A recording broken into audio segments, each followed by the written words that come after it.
Hello friends, welcome to our channel. ఈరోజు video వచ్చేసి ration card సంబంధించి నేను వీడియోలు అయితే చేయడం జరిగిందండి. ఇందులో చాలామంది కామెంట్ చేశారు, వారందరికీ ధన్యవాదాలండి. ప్రతి కామెంట్కి అనేది నేను రిప్లై ఇవ్వడం జరిగింది. సో ఈ కామెంట్లు అన్నిటికీ కూడా నేను లైవ్ అనేది చేయడం జరుగుతుందండి. సో నాకు కొద్దిగా వర్క్ షెడ్యూల్స్ ఉండడం వల్ల కెమెరా ముందుకు వచ్చి వీడియో చేయలేకున్నాను. సో అందుకనే మీకు అప్డేట్ అనేది ఇస్తున్నాను. సో ప్రతి ఒక్కరు అప్డేట్ మిస్ కాకూడదని చెప్పేసి ఇస్తున్నాను. ఈ వీడియో మరి ఎందుకు మీ ముందుకు తీసుకొస్తున్నానంటే, ఒక బ్రదర్ నాకు వాట్సాప్ కాల్ చేసి అక్కడ ఒక పిక్ అయితే పెట్టడం జరిగిందండి. బ్రదర్, గతంలో కూడా ఈ రైస్ కార్డ్కి సంబంధించి సిటిజన్ లాగిన్లో చేసుకునే విధంగా ఆప్షన్ అయితే ఉంది కదా, ఇప్పుడు కూడా ఆప్షన్ ఉందా అని చెప్పేసి అడగడం జరిగిందండి. అలాగే వాళ్ళు స్క్రీన్ షాట్ కూడా పెట్టడం జరిగింది. సో అక్కడ మనకి రేషన్ కార్డు గ్రామోత్సవ సచివాలయంలో ఏ విధమైన ఆప్షన్స్ ఇచ్చారో అదే విధంగా సిటిజన్ లాగిన్లో కూడా ఇవ్వడం జరిగింది. వాళ్ళు కామెంట్ కూడా చేయడం జరిగిందండి. ఆ కామెంట్ కూడా ఇక్కడ మీకు చూపిస్తాను. అలాగే ఈ రేషన్ కార్డు సంబంధించి ఎవరికి ఏ డౌట్ ఉన్నా కూడా వెంటనే నాతో కాంటాక్ట్ అవ్వండి. నేను ఖచ్చితంగా నాకు తెలిసిన ఇన్ఫర్మేషన్ అనేది మీకు తెలియజేయడానికి ప్రయత్నం ఖచ్చితంగా చేస్తానండి. రేషన్ కార్డుకి సంబంధించి కావచ్చు, హౌస్ హోల్డ్ మ్యాపింగ్ సంబంధించి కావచ్చు, ఎటువంటి డౌట్ ఉన్నా కూడా నాతో కాంటాక్ట్ అవ్వండి, మీకు నేను తెలియజేస్తాను.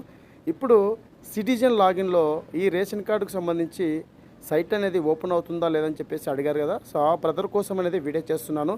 అలాగే సిటిజన్ లాగిన్ ఏ విధంగా లాగిన్ అవ్వాలి, అక్కడ మనకి హెల్త్ డిపార్ట్మెంట్ సంబంధించి, అలాగే రెవెన్యూ డిపార్ట్మెంట్ సంబంధించి, ఈ సివిల్ సప్లై సంబంధించి ఈ 3 ఆప్షన్స్ అనేది ఉంటాయండి. అలాగే మ్యారేజ్ సర్టిఫికేట్ సంబంధించి ఈ 4 ఆప్షన్స్ సిటిజన్ లాగిన్లో చేసుకునే విధంగా అయితే ఉన్నాయి.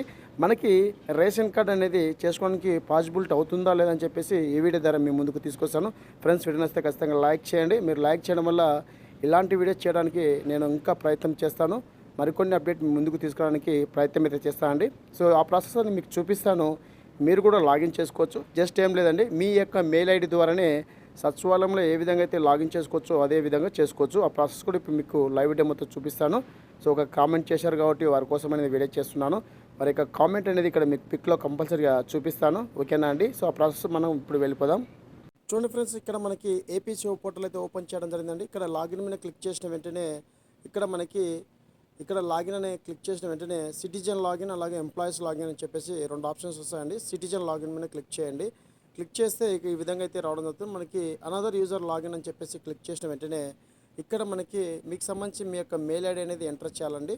సో మీకు సంబంధించినటువంటి మెయిల్ ఐడి ఏదైతే ఉందో ఆ మెయిల్ ఐడిని ఎంటర్ చేసి ఇక్కడ మీకు నెక్స్ట్ మీద క్లిక్ చేసిన వెంటనే ఇక్కడ ఏదైతే మనం ఎంటర్ చేశామో ఆ మెయిల్ ఐడికి ఒక కోడ్ అయితే వస్తుందండి. ఆ కోడ్ అనేది ఎంటర్ చేసి సచివాలయంలో ఏపీసీఓ పోర్టల్ ఏ విధంగా ఉంటుందో అదే విధంగా మనం ఇక్కడ లాగిన్ అవ్వచ్చు. ఇందులో మనకి 4 ఆప్షన్స్ అనేది చూపిస్తాయి. అవి కూడా మీకు ఇప్పుడు చూపిస్తాను. నెక్స్ట్ మీద క్లిక్ చేస్తున్నాను అండి. క్లిక్ చేసిన వెంటనే ఇక్కడ చూడండి, మనకి ఈ ఈమెయిల్ ఐడికి కోడ్ అనేది వెళ్ళడం జరుగుతుంది. సో ఇక్కడ ఎంటర్ చేసినట్టు ఈమెయిల్కి కోడ్ అయితే రావడం జరుగుతుంది. నేను ఇప్పుడు మెయిల్ అనేది ఓపెన్ చేస్తున్నానండి. సో మెయిల్ ఓపెన్ చేసి ఇక్కడ నేను ఒకసారి సెర్చ్ చేశాను. చూడండి, ఏపీ జేఎస్డబ్ల్యూఎస్ ప్రాజెక్ట్ అని చెప్పేసి వచ్చింది కదా. ఆప్షన్ మీద ట్యాప్ చేసిన వెంటనే ఇక్కడ మనకి అకౌంట్ వెరిఫికేషన్ కోడ్ అని చెప్పేసి కింద వెరిఫికేషన్ కోడ్ అయితే ఉంటుంది. సో ఆ కోడ్ అనేది నేను కాపీ చేస్తున్నాను. కాపీ చేసి ఇక్కడ మరొకసారి నేను బ్యాక్ వస్తున్నాను. ఇప్పుడు ఏదైతే మనము మన యొక్క మెయిల్ ఐడితో లాగిన్ అవుతున్నాం కదా, ఏపీసీఓ పోర్టల్ అనేది గ్రామోత్సవ సచివాలయంలో ఏ విధంగా ఉందో అదే విధంగా మనము లాగిన్ అవుతున్నాం కదా. సో మరొకసారి బ్యాక్ వచ్చేసి ఇక్కడ కోడ్ అనేది ట్యాప్ చేస్తున్నాం. ట్యాప్ చేసి సైన్ ఇన్ అయిన వెంటనే మనకి గ్రామోత్సవ సచివాలయంలో డిజిటల్ లాగిన్ ఏ విధంగా ఉందో అదే విధంగా మనకి ఇక్కడ ఓపెన్ అవుతుంది. సో నా పేరు వచ్చేసరికి నాగరాజ్ అండి. సో ఇక్కడ చూడండి, నా పేరుతో సిటిజన్ లాగిన్ అని చెప్పేసి రావడం జరిగింది. ఇప్పుడు నేను డెస్క్టాప్ సైడ్ అని మోడ్ చేస్తున్నాను. మోడ్ చేసిన వెంటనే ఇక్కడ మనకి 4 ఆప్షన్స్ అనేది చూపిస్తున్నాయి. ఇక్కడ మనకి ఒకటి వచ్చేసరికి రెవెన్యూ శాఖకు సంబంధించి 24 సర్వీసెస్ అనేది చేసుకోవచ్చండి. ఇక్కడ రెవెన్యూ శాఖకు సంబంధించి ఇక్కడ నేను ఓపెన్ చేస్తున్నాను. సో చూడండి, ఇక్కడ మనకి integrate certificate, income certificate, family member certificate అని చెప్పేసి ROR 1B అని చెప్పేసి మాన్యువల్ అడంగాలని చెప్పేసి ఇక్కడ మనకి ఓబీసీ సర్టిఫికేట్ సంబంధించి కూడా మనం అప్లై చేసుకోవచ్చు అండి. ఇక్కడ నేను ఇన్కమ్ సర్టిఫికేట్ సంబంధించి కానీ అలాగే ఇంటిగ్రేట్ సర్టిఫికేట్ సంబంధించి కానీ అప్లికేషన్ ఫామ్ అనేది ఓపెన్ చేసి ఒకసారి మీకు ఆధార్ నెంబర్ ఎంటర్ చేసి చూపిస్తున్నాను. ఎంటర్ చేసిన వెంటనే ఇక్కడ మనకి CCC నెంబర్ రావడం జరుగుతుంది. గతంలో అప్లై చేసినట్టు CCC నెంబరు. సో మీకు కొత్తగా అప్లై చేయాలనుకున్నారా, రిజిస్టర్ సర్టిఫికేట్ కావాలని చెప్పేసి అడుగుతుంది.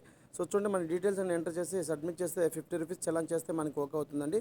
ఇప్పుడు ఇక్కడ మీకు హెల్త్ అండ్ వెల్ఫేర్ డిపార్ట్మెంట్ సంబంధించి ఉంది, అలాంటి ఆరోగ్యశ్రీ కార్డు సంబంధించి కానీ అలాగే మ్యారేజ్ సర్టిఫికేట్ సంబంధించి కానీ ఇక్కడ మనకి ఫుడ్ అండ్ సివిల్ సప్లై అని చెప్పేసి ఉంది కదా. మనకు గ్రామోత్సవ సచివాలయంలో ఏ విధంగా అయితే ఆప్షన్స్ ఇచ్చారో అదేవిధంగా 7 రకాల ఆప్షన్స్ అయితే ఇవ్వడం. New rice card, member addition rice card, member deletion rice card, splitting rice card, surrender of rice card.